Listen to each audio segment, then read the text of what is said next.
Hi, my name is Corey Erasmus. I'm 33 years old. I live in South Africa.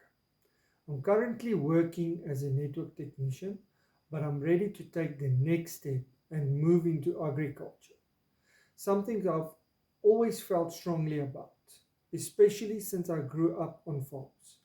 I work very well with others, but I'm also confident handling tasks on my own. I'm dependable, hardworking, and take great pride in both my personal and professional life. I'm happily married and a proud father of two boys.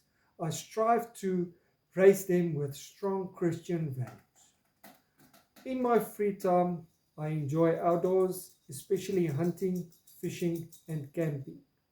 Alongside my networking job, I've built up a variety of hands on skills, including fencing, general maintenance, and caring for pigs and their stables.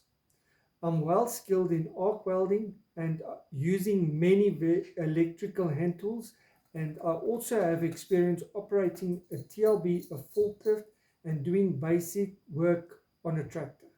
I adapt quickly, I'm a fast learner, and I always put in the extra effort to get the job done right.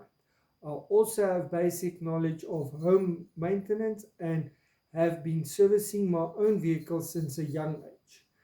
I'm confident that my general knowledge, practical skills, and strong work ethic will contribute positively in any farm environment. Thank you for taking the time to consider me. I look forward to apply my skills and passion to a meaningful role in agriculture.